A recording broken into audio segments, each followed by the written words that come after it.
Count the hidden costs of inaction. Go ahead and quantify. If you don't quantify, you can't measure, you can't improve. This training, if you'd like it, david@dmeltzer.com, david@dmeltzer.com, is about disrupting this cycle. It's about closing the gap between intention and action so we can stop getting ready to get ready and start doing. 100% of the things you do now get done. If you don't have a list of what to do now and to do next, you're creating interference, you're slowing things down, and you need to understand you are just polishing a form of procrastination. Whether you are a leader, creator, entrepreneur, your success will be determined by your ability to act with clarity, with harmony, with focus, and even in uncertainty. Let's shift from overthinking to execution and unlock the results that only movement can create. Nothing happens until we move. The first lesson in understanding that overthinking, stop overthinking and start doing, is overthinking is the enemy of execution. Overthinking, a polished form of procrastination, makes us feel overwhelmed. And that stops us from prioritization. Overthinking is fear pretending to be logic. It interferes with our energy, our intuition, our intelligence, our action. It drains our energy through that interference, installs action, and convinces us that planning is progress. But nothing happens until we move. So many talented entrepreneurs that I work with spend months analyzing a new product. So many authors I work with have so many different forms of and renditions of their book that a new book, a new product idea never launches. Some people have written 6 books and never launched one just because they're stuck in the overthinking mode and not the action mode. Meanwhile, so many competitors go live with a less polished version and gain market share. They make money, they help people, they have fun. They don't just sit around dreaming about what they want. Not to say you shouldn't utilize the AAA strategy to, yes, get alignment with what's doing well, what's stable and you think is doing well, and then take action and prepare for adjustment. But you can't spend your whole life in alignment, especially today where the speed in which the uncertainty and the change of value, emotion happens so quickly. You are going to be further and farther behind if you stick yourself in analysis when you can find out how the capabilities that you have with your product, service, solution, or brand are aligned with what's doing well, what's stable, and what you think is doing well. It's time to take action. Stop procrastinating with the polished form of overthinking, analysis, logic. Execution will beat the focus of attention every day. Execution is placing into respect the order of intention by doing and saying, and then thinking, believing, and feeling. Progress comes from the imperfect action, not the perfect idea. I will repeat that. Your progress in the pursuit of your potential, not what other people want, not what other people think, not what's missing, not what you don't have. Progress comes from the imperfect action, not the perfect ideas. We need to reframe overthinking as a form of resistance, of interference, of lengthening the distance of resistance. You want to shorten that with the wisdom and the faith that our actions will protect us, promote us, love, and perfect us. Not to say we haven't gotten alignment with what's doing well, what's stable, and what we think is doing well with the capabilities that we have. But once we do, it's time to move. We all need to commit to testing one idea each and every day, even if it's not quote unquote perfect. Make a commitment to test and go. Don't wait until you know. Test and go. Don't wait until you know. We need to make sure that overthinking does not become the interference or the enemy of our execution. The second lesson is to escape the loop. Escape the mental loop trap. Get out of the infinite loop, the circle, the repetitive nature of creating this interference. Our brains, they crave certainty, and there's only one certainty in the future, and that's the guarantee of God, the 24 hours each and every day that He's guaranteed us in our human experience, defined by the time your heart starts till it stops. The brains crave the certainty, so give it to it. Apply time to the activities, the negotiable, non negotiable, hybrid negotiable, to the planned, the unplanned, to your sleep, to the activity you get paid for and activity you don't get paid for.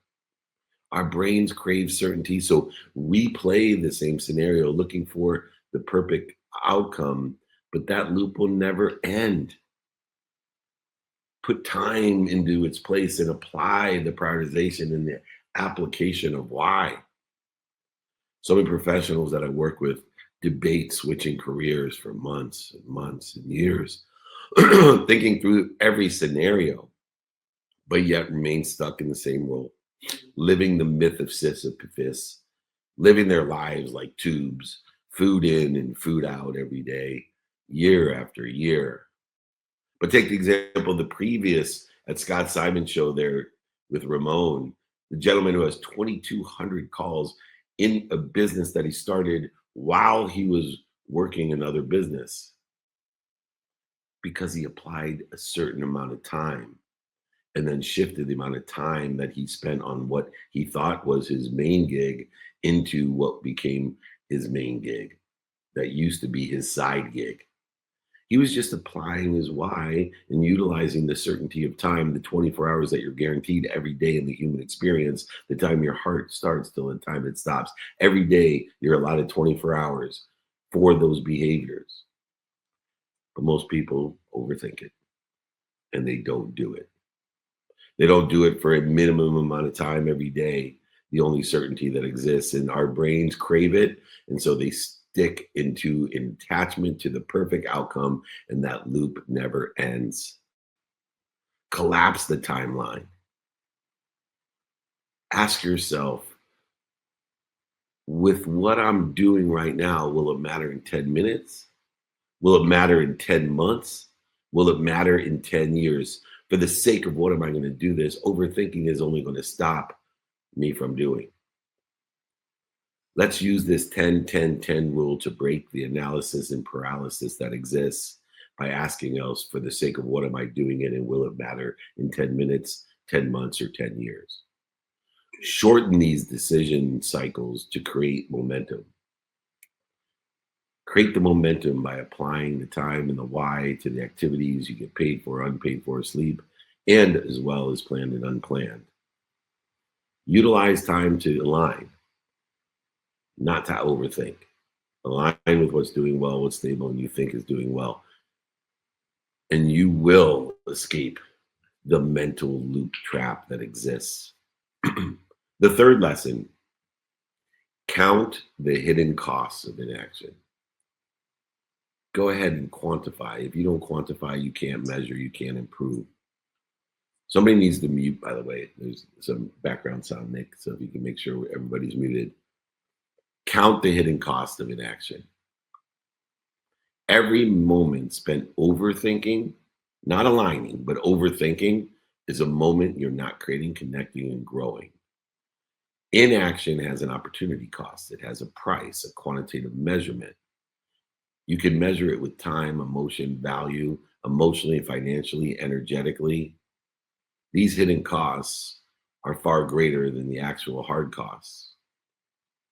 Delaying a key conversation with a partner leads to a missed opportunity and an ongoing resentment, guilt, interference that will drain our focus for weeks, months, and years. Delaying other opportunities, options, and touches of favor will cause that response to the reaction to the fear, utilizing the opportunity costs for weeks, months, and years. Perfection is the lowest standard because it doesn't exist. There is no perfect. It is out of the realm. It's, to me, the bottom of the line. It's something in which I pursue my perfection, my potential, but Focus in on the process by not overthinking, but aligning instead, and then taking action and preparing for adjustment. There is no more analysis, logic, overthinking. So many times we don't realize it, but we cannot change an emotion with logic. How many times have you gone to bed going, let it go, let it go, let it go, and wake up thinking about the same thing? How many times have we tried to out logic an emotion? There's only one thing at the same frequency as emotion, and that is action. And action will resolve that emotional interference and put you into a divine direction or create a detour in its divinity or allow in the predisposition of surrender the divine time that it takes to get to where you want to be or better. Each time you delay a decision, write it down, make it real, align it with what's doing well, what's stable, and what you think is doing. Write it down, make it real, quantify it each and every time you delay a decision. Quantify the opportunity cost of what it has cost you in time, value, emotions, time, peace, money, or relationships. Write it down, quantify it. Don't overthink it. Utilize it to show you the hidden costs of inaction, the opportunity costs of inaction. Lesson number 4, turn your worry, the duplicative negative in your life, right? Worry is not only a wasted emotion, but it's a duplicative negative because it interferes worrying with where you want to be. It creates overthinking, but it also is wishing for what you don't want. Turn worry into action, turn it into productivity. Allow it to get you up, get you back up, get you started, get you back started. Worry consumes the same bandwidth as productivity. It consumes the same energetic spectrum, strength, and clarity as productivity. The difference is it's a duplicative negative. Not only does it create more interference and produce nothing, but it's wishing for what you don't want. Action is the antidote to anxiety. I will repeat that. Action is the antidote to anxiety, especially if aligned with what you want, what you desire, and with what's doing well, what's stable, and what you think is going to be doing well. Instead of stressing about the upcoming events, situations, presentations, a speaker who drafts their slides early channels nervous energy, not excitement, into the preparation and the clarity. They worry about what it's going to be like instead of keep preparing. So many golfers or athletes that I work with get in their own way and never reach their potential. As you get older, you wonder why certain people who had all the talent in the world didn't make it, where the Tom Brady's of the world, drafted in the 4th round, are the GOATs, because it is the preparation, alignment with what's doing well and stable when you think is doing well, not the nervous energy. It's in excitement, not in anxiety. And action is the antidote to anxiety. It's practicing every day for a minimum amount of time, quantifying and measuring our project progress in 1,000 steps. Every worry contains a hidden task, a hidden action. Utilize gratitude, empathy, and accountability to find the light, the love, and the lesson, the hidden task, and ask yourself, what am I supposed to learn from it? What did I do, say, think, feel, and believe that I can learn from it? What did I do to be responsible to attract it or participate in a perception of it? And what am I supposed to learn from it? Every worry, all anxiety contains a hidden task, an action, aligned with what's doing well, what's stable, and what you think is doing well. Once again, each time that you worry, list it out. See what clues you have of what is your worries. Look for the patterns of what makes you worry, and then make better choices by taking action in a divine direction. Create one action step for each of these worries and turn them from concern into movement. Nothing happens until it moves. Excitement is the same frequency as worry and anxiety. Change that concern into action to get you up, get you back up, get you started, get you back started, or get you there to where you want to be or better. Lesson 5, schedule your doubt. You run your calendar. I will teach all of you to be a student in the calendar. We've done a student in the calendar training. Happy to send you that training exercise guide along with this one or books. This is important to understand how to be a student of your calendar, how to schedule your doubt. You run your calendar. You pay attention to and give intention to the coincidences, the coinciding of your outcomes.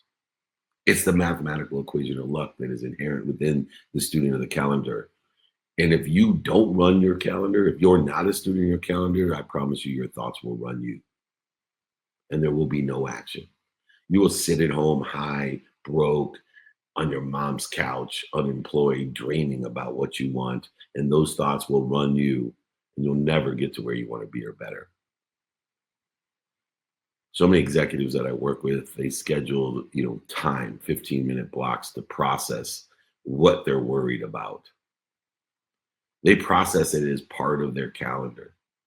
They give time to the reaction to their fear and the response to those reactions and processes, knowing doubt has a place to help them stay focused for the rest of the day. So schedule your worry blocks, schedule your anxiety blocks. Give it a minimum amount of time every day. Create a quantitative analysis of alignment, action, and adjustment in order to facilitate to make easy what you want to do or better in your day. You can acknowledge fear without knowing it or obeying it. It doesn't matter what you're afraid of because if you are afraid for any reason, we know the ego will evoke itself with a reaction to that fear. And then we can prepare for the response to that reaction. And so, as we feel the need to be right, offended, separate, inferior, superior, anxious, frustrated, angry, guilty, resentful, any of these separate feelings, that reaction is natural. We can see the clues and the patterns, but now we make a better choice in the response to that reaction and we stop in wisdom and faith and drop down to center to recollect, remind, and remember with our source, the omniscient, all powerful, all knowing source of everything for everyone. And then we roll back into our divine direction. Scheduling your doubt is a great process in order to facilitate the activity, the action, the movement that's necessary. Go ahead, set a time in your calendar, be a student of it. You could even just put in your calendar for 5, 10, 15 minutes. Call it overthinking. Let yourself process the overthinking and then get back to work. Don't get so busy working, you forget to make money. Don't get so busy thinking, you forget to make money. And then any doubt that arises, write it down and defer it into that block of time in which you have given it your attention and intention to create the coincidences that you want by aligning, taking action, and preparing for adjustment. In the preparation of adjustment is the place in your calendar that you have put and prepared for overthinking. Lesson 6, let your future self decide. As everybody knows, one of the favorite quotes that I have and mantras that I give myself beyond I am happy, I am healthy, I am wealthy, and I am worthy. What am I doing to interfere with it? Is be kind to your future self. One of the ways that we're kind to our future self beyond doing good deeds is to be kind to your future self and let your future self decide. We make better decision when we zoom out, not in. We make better decisions when we zoom out emotionally. And this version of who we are, who has already succeeded, has more clarity, harmony, and focus than the one trying to control everything right now. So many times I make statements about where I want to be or better and finish it or conclude it with it's done, It's done. It's done. I zoom out emotionally, giving myself a perspective of the version who has already succeeded. It's done. It's done. It's done. So many founders that I work with hesitate on a key hire. They hesitate on hiring until they ask, what would the future version of me do if revenue were double? Take, for example, our friend with 2,200 leads who hopefully will email me to help finance that business and guide and advise that business because it has the potential of what's doing well, what's stable, and what he thinks is doing well. He just needs people who sit in a situation that have already been there to ask for directions. That revenue for double and double and double. And that clarity shifts everything. It's just what he does, says, thinks, feels, and believes. It's done, it's done, it's done. Letting his future self. Beautiful. And thank you so much, Dave, for an incredible training, of course, here again today as we have the Stop Overthinking and Start Doing training. And for everybody that has joined us today, if you would like a guide, the guide and exercise, not only from today's training, but of course, I know David mentioned a few in there, whether it was being a student of your calendar and so on and so forth. So if you would like the guide and exercises from today's training, just make sure to reach out to David directly. David at dmeltzer.com. Once again, that is just David at dmeltzer.com. And now, as we transition into what is the second half of this incredible training here today, it is my pleasure as we have a very special guest that's going to be joining us for the Q&A section. So for everybody that is joining us online, of course, as we are streaming everywhere, make sure to put your questions into the chat. And if you are live here in the Breakfast with Champions, the best room and community on Clubhouse, and you have a question today, please use the hand icon in the lower right-hand corner of your screen to request to join the stage. Or, of course, if you are already on stage and have a question, please just put a quick note in the room chat, and I will be happy to pass the microphone your way. But it is my pleasure to introduce a very, very, very, very dear friend of ours.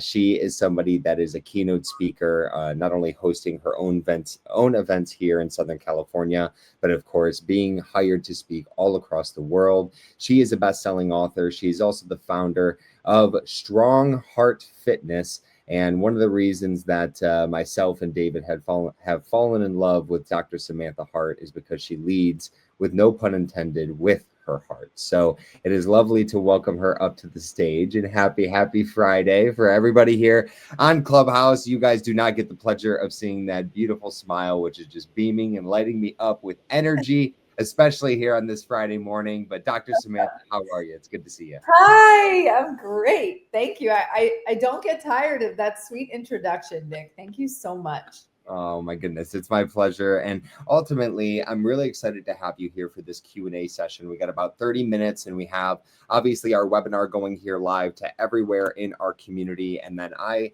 on this side, have a Clubhouse in the Breakfast with Champions. So we got a bunch of live friends that are here with questions, and I'll just help continue to moderate and facilitate. But one of my favorite questions to ask, and I wanted to kick us off with the first one. It's very, very blanket statement. You're just going to think, oh, he just pulled this out of his butt. But I always know that you have so much activity, not only as a business owner, but of course with the clients that you serve, and even as a mom, through everything with your kids and your family and so on and so forth. And I always like to keep up with this very active world that we live in, especially in terms of the lessons that we're all learning. And so that begs the question, as we get into the month of September here, what has been your most valuable lesson you've learned so far? In this month? In this month, or let's say the last week. It's interesting. I got back a week or so ago from an amazing trip throughout Europe with my family, and it was a spiritual experience. And I say that because historically I'm a planner, right? I call myself, among other things, a recovered perfectionist, and my husband's idea of a good time is to plan nothing. Yep. And I thought, what if I did that? What if I went all throughout Europe with a 6 and 10-year-old in a car, driving from place to place, not knowing which place we were going to, or not having a single hotel booked? What if I did that? What would happen? You know, would I become unwound? And what would I have to come up against? I'm happy to report that I did it, and it was amazing. Now, there is a caveat. There is always a caveat. Little things, practices that are rituals to me here about my own, I would argue, not even self-care, I would say soul care, became wobbly. And I'll give you a really easy example. You know, we think when we go to the airport, we can't have any liquids, they're going to throw them out, right? Yep. So normally I walk around with a giant stainless steel water bottle that keeps my water really cold. It has a straw because for some reason, if it has those things, I will drink a ton of water through the day. Otherwise, I might drink a fraction. Okay. Did I pack that water bottle in my suitcase, even though I couldn't put it in my carry-on? I did not. So I had this amazing experience on the one hand, letting go of all these things, but I didn't take that little thing with me that's so small. And I was really dehydrated. You know, the transition coming back to the States with the time difference really got me good, you know, and I thought, oh my gosh, you know, so there's not just the rituals in the place that I'm comfortable. There's the transference, and more than that, the integration of these rituals, especially as I start to travel more, not just with family, but with my career, that I must remember to embody. And so it was a really valuable thing to be reminded of. That's beautiful. Well, thank you so much. And I love the lesson to get us started here. And I see some of the questions starting to populate. I got hands raised on Clubhouse. I see the chat's going crazy. So let's start to give the people what they want, which is a little bit of Q&A. And I'm going to kick things off with a question coming from Colleen. And she's asking, do you treat time as something to invest, spend, or protect? And how has this evolved throughout your career? What an amazing question. You know, when I look at this, Colleen, the thing I want to lean toward is protect. But the truth is, there's a combination of all three, right? I think to some extent, how we spend our time is how we are investing our time. Are we investing it in old decisions, old thinking, old patterns, old behaviors? Are we investing it in ourselves, in our businesses, right? At any given time, how we spend it is how we're investing into it. And similarly, how we spend it and invest into it is the level at which we are protecting it. And so I think those three words are very powerful, and they're also very much intertwined. But it's interesting to be asked that question. I think time is something to cherish. You know, I think protecting, you know, it's a powerful word, but it also feels like we're under threat, you know, if we have to protect it. And I wonder if we could shift that thinking to nourishing it. How do we nourish? How do we spend our time so intentionally that we're filled up and we can truly serve from wholeness rather than lack? That's absolutely beautiful. Thank you so much. And Colleen, thank you for the incredible question. And I'm going to show some love to our friends on Clubhouse, as we have a lot of people who are patiently waiting. Specifically, I'm going to kick things off by passing the mic over to the lovely Mitra, who has been patiently waiting. Mitra, happy Friday. It's always good to see you here. Thank you so much for joining us. Unmute yourself and kick us off with the first question from Clubhouse. Good morning, Nick, and good morning, Dr. Samantha. So my question is, so nowadays through social media, TikTok and Instagram, there's so many information online about health and wellness. And sometimes it's just so hard to know what is true, what is actually good for me and what is not. So how do you recommend people navigate conflicting or contradicting health information online? What an amazing question. So let me give you an anecdotal story, literally from yesterday. Okay.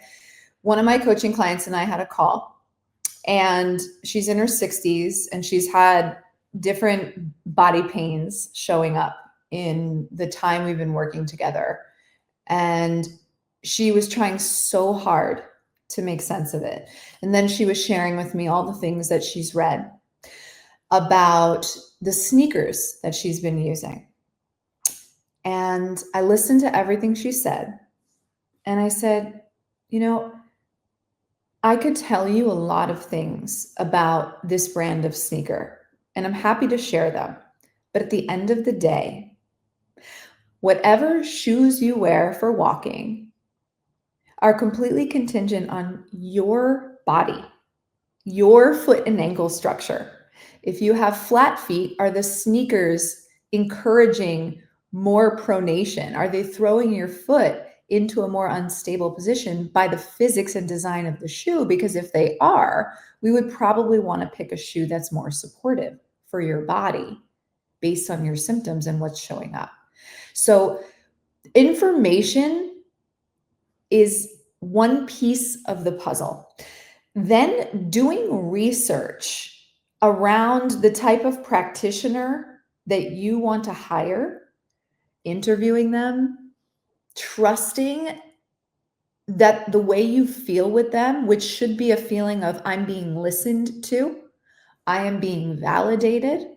This person is highly educated. They really seem to know what they're doing. And they're constantly thinking about the landscape of research and my clinical presentation and how they can best curate the response, the exercise program, the protocol for what is uniquely going on for me in my body.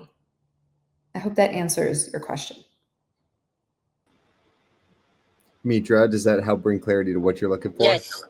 Beautiful. Yes, thank you so much. Thank you. Awesome. Thank you so much, Mitra. Next up, we have another friend on Clubhouse. We have Mike, who has been patiently waiting. So, Mike, it's good to see you here. Happy Friday. Unmute yourself and fire away, my friend.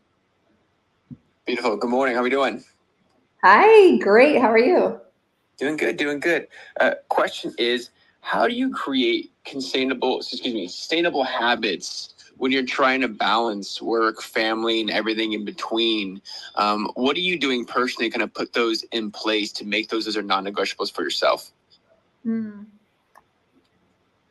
I became a mom, so I have a almost 7-year-old and a 10-year-old. When I became a mother, I was really taken to my knees. It was something I wanted my whole life, and yet it overwhelmed me beyond imagination, and I could see how myself, my highest self, could get completely buried under the obligation of caring for this child. And I thought, what am I going to do about this so I don't lose who I am and the way that I've been caring for myself, because I'm actually going to need that more. So that was the beginning of this system that I put in place. And if you've ever read Atomic Habits, it's such a practical approach to building sustainable habits. So if you haven't read the book, I've read it several times. I highly recommend it. One of the lines in the book says, we don't rise to the level of our goals. We fall to the level of what did they say? We don't rise to the level of our goals. We fall to the level of our systems. And I was like, oof, I have a goal of self-care as a mother. What's my system? What's my system? So the system is on Sundays, I look to the week ahead and I go, what's on deck? What are the things, the work things, the doctor appointments, the things in the outside world that are tugging me away from myself? And then where do I fit in? Where do I fit in? And I've been putting myself on my schedule for 10 years every day. The other thing that I do is at night, I take a personal inventory. And what I mean by that is I'm 16 years sober from drugs and alcohol. And so instead of just a gratitude list, it's become really robust over the years. So I write some things that went well, some things that could have gone better, ways that I lived in alignment with my ideal self, blessings of the day, and intentions for tomorrow. So by the time I get to intentions, I don't always remember on a Tuesday night what I have coming up on Wednesday. So I go and look in the evening for the next day. And it's another opportunity to scan the day and go, did I set aside any time for meditation, for a walk in nature, for cuddling with my dog, for playing with my kids, for exercising? Did I? And if I didn't, let's fix that. That's just one of the systems that I put in place. But remember that the world is asking us to move away from who we are and to produce. And so if you're already feeling like you can't sustain, that's just a sign that you've been pulled too far away from who you are.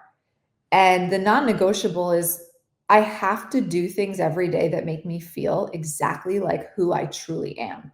And from there, I will be a much happier and more productive human being, father, friend. That's beautiful. And Mikey, I know that definitely brings some clarity to your question. So thank you, as always, for the incredible question. And Dr. Sam, before we move to our next friend, when you talk about putting yourself into your calendar every day, I think it's beautiful that you also have, and for our friends on Clubhouse that don't have the visual, it is the big ass calendar. And that is from Jesse Itzler that you have over your shoulder right there. And I want to use that as an opportunity to ask a question. And that question is when you are planning for much more further in advance, right? Mm-hmm. Something like utilizing the big ass calendar, which for our friends that don't have a visual, or if you're unfamiliar with the concept, Jesse releases this calendar every single year. And Sam, please jump in if I'm misspeaking or if I'm wrong. But it's literally a calendar of 365 days. So you can plan out the entire year, be able to see goals compound against themselves, et cetera, rather than just looking at a month by month. And so what I want to understand from you is those systems are beautiful, right? But when you take that from, okay, I'm looking at more weekly or daily, to I'm looking at my big ass calendar and my whole year, right? How are you making that a priority for something like that and that system, not just the daily or the weekly? Yeah, I'm glad you brought that up, because this is the first year I've gotten his calendar. So it's a newer thing in my daily, weekly, yearly ritual. Jesse Itzler is such an inspiration, not just to me as a keynote speaker and somebody I aspire to be like on stage, but by the way he lives. And he leaves nothing on the table. And so in seeing people that you admire on the internet, one of the things is, if you can't be in close proximity to them, studying them. What is it about the way they're living and that they're doing? What are their systems for having this big, beautiful life that really does prioritize fun and play and rest and adventure? So this year, instead of going into 2025 with a list of goals, I said, I'm going to pick a word for the year. And my word was adventure, which it's never been before. And between that and this calendar, I thought, okay, well, adventure is not necessarily my weekly self-care, but adventure is travel. Adventure is spontaneity. Adventure is also emotional, by the way. Not every adventure I've gone on this year has been physical or location-based. It's been an emotional adventure.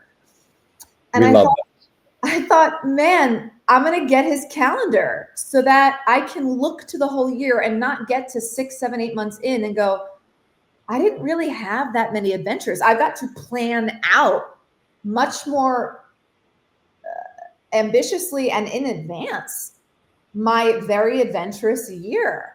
And so I got the calendar, and you can see there's a lot of sticky notes. And honestly, it needs to get updated because there's been a lot of travel this year, even to small places and states I've never visited. Not everything is exotic, but it's stuff that I probably would have talked myself off the ledge to not do prior to this year and having that word.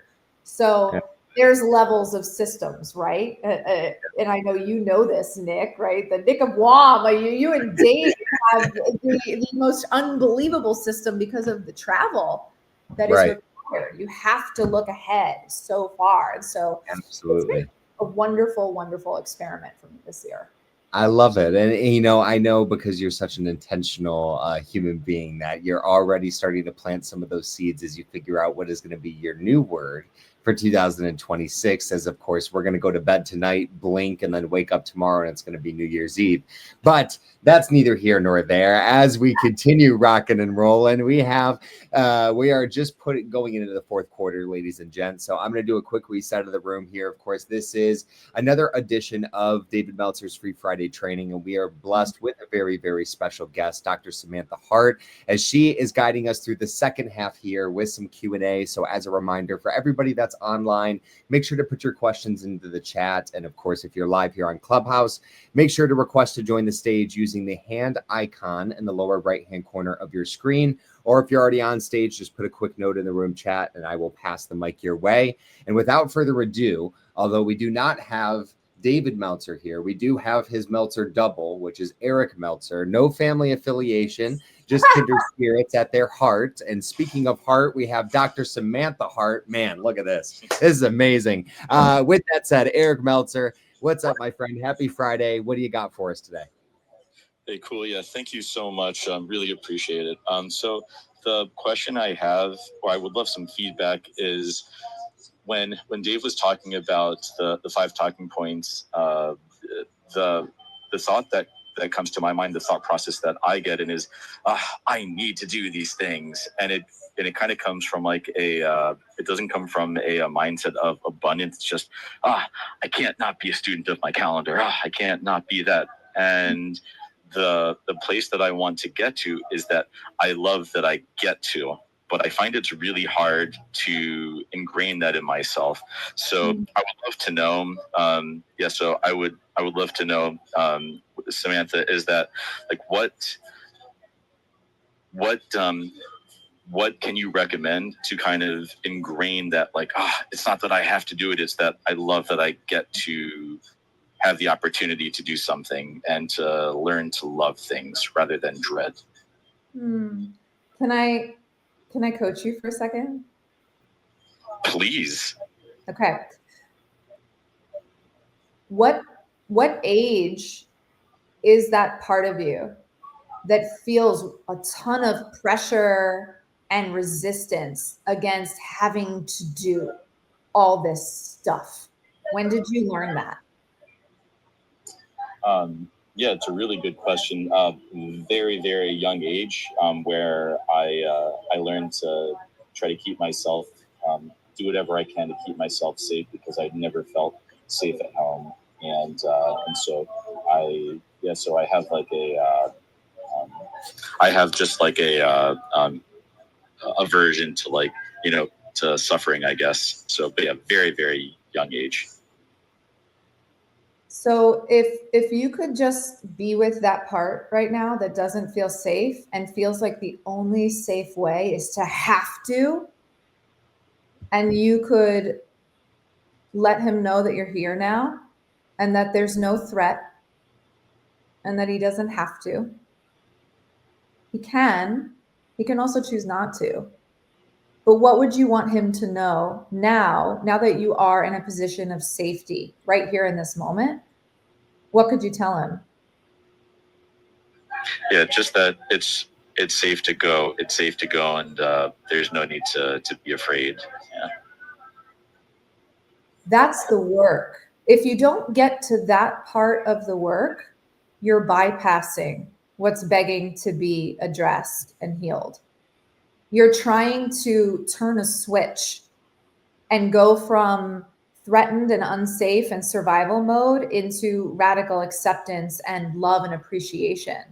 You can get there, but not if you jump over the deeper spiritual work that's required. And it's not something that has to take a really long time. You were just so insightful. You knew exactly where it was coming from. But if that younger part of you is the one that's kicking and screaming and sitting in the seat of CEO and trying to run your life still because it still feels threatened, you're not going to be at peace and be able to make that shift with ease. So there's just some deeper work there to do. And then it will be so much easier to go, wow, I'm really lucky. I'm so safe, and I get to make choices that are conscious today and as a grown adult. And none of this is a have to. None of this is. And I feel that now. I understand that deeply. Does that make sense? Yeah, no, that totally does. Yeah, that's been a big part of just the inner work journey. That's for sure. Yeah, I mean, you pretty much hit the nail on the head. Good. I'm glad. Yeah, it's tough work to do, but it is the work. It is the work. Thank you so much, as always, Eric, not only for the question, but for your vulnerability and your transparency. It helps all of us not only continue to grow, but continue to learn. So, of course, I always like to illuminate that. Much love to you, my friend. Have an incredible rest of your Friday and weekend ahead. And next up, we have a very repeat offender in a very positive way. We have David's two favorite letters in the alphabet, which is GG, who's coming to us with the next question. So, GG, unmute yourself. What do you got for us? Hello, happy Friday. So, Samantha, because we have you here, I want to ask a practical question. Based on your experience and what you observed, what's the one mistake and one change people can make to actually improve their life, their health, their relationship, and things like that? I am a very holistic practitioner. So spirituality is at the center of my work in the world and how I coach other people. So from that lens, here's what I would say. I continue to coach people who in some area of their lives are drowning in guilt, regret, or shame over something. And it often presents like this. Let's say they're in a relationship that isn't the best. Other parts of their life are great, but it's not the best. Maybe it's a marriage they've been in forever. The through line in their head is, why did I stay? Oh, I should have gone. Should have left 20 years ago. Oh, I'm such an idiot. Okay. And it is so dangerous to live in self-ridicule because you take away all your power about what you can do now. And you're in an emotional prison. So what I tell people when they're in a trap of critical self-talk is to shift from critical to compassionate.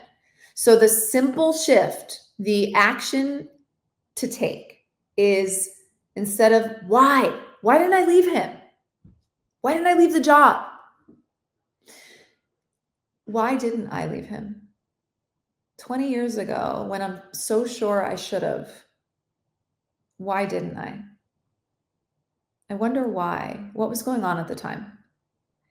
And all of a sudden you're curious, you're open, and you start to really understand all the factors that played in to why you stayed. And then you ground yourself in the present and say, gosh, I get that now. And so I'm not going to spend time and energy beating myself up and feeling stuck today, because I'm not stuck today. So now I get to go, what am I willing to take radical responsibility for right now? Knowing why I made that decision then, but that I can make a new one.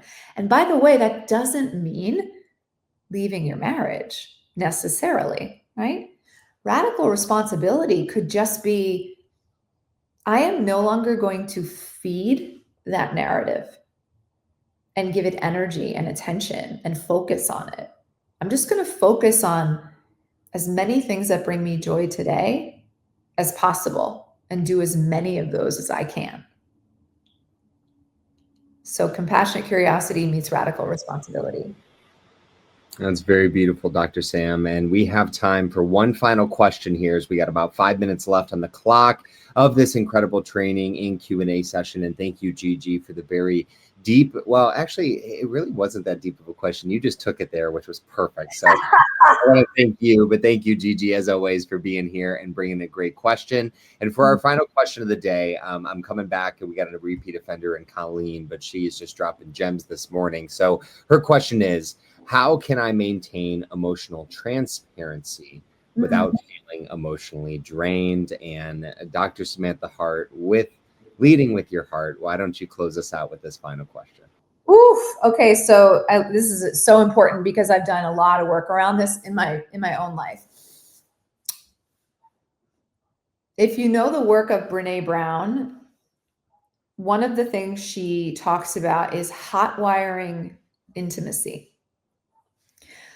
which is this oversharing from an unhealed place to be seen and loved and validated. And boy, did I used to do that when I was younger. I learned it in my house that had no boundaries. You know, you just shared everything. And I so desperately wanted people to understand me and love me by my sharing. And not only would it backfire, but it was often being shared with people who hadn't earned the right to receive it. So it was extremely draining, right? So if you're sharing something and you're questioning why you're sharing it, that's kind of a good first sign to go, maybe this isn't ready to be shared, right? Because we need people to earn the right to hold space for us. And we have to try to be conscious enough to share from a healed place. If something is very, very fresh and you're sharing about it to be transparent, you don't have the insight necessarily in those early days and weeks about what's going on to be safeguarded around whatever the response might be. Whereas if some weeks and months go by and you've extracted the lessons from what's happened and you've been able to see it from multiple angles and you feel pretty comfortable with kind of what happened and why, then no matter how anyone receives it, it's not going to have you coming undone, right? And the other thing I would say here is that if I didn't say the word God or spirit or universe, I would be doing myself and you guys a disservice, right? So I think the more spiritually fit we are, it's like we're walking around with a beautiful invisible shield around us where what we say goes out, but things aren't piercing back at us, sucking our energy, taking our life force, because we're deeply protected in this larger loving energy. So I think what is our connection to God? Where is our consciousness as we're being emotionally transparent? And at what point in our healing journey are we before we're sharing? Are some things to consider. Well, I have nothing but the best things to say about Dr. Samantha Harte, and I think everybody in our community, after having a nice little Q&A session this morning, understands why. Dr. Samantha Harte, thank you so much for joining me this morning and being a part of this and being of service to our incredible community. Doctor, it is always such a pleasure. You have such an incredible Friday and weekend ahead. Mwah, lots of love, and we will see you soon. All right, bye-bye.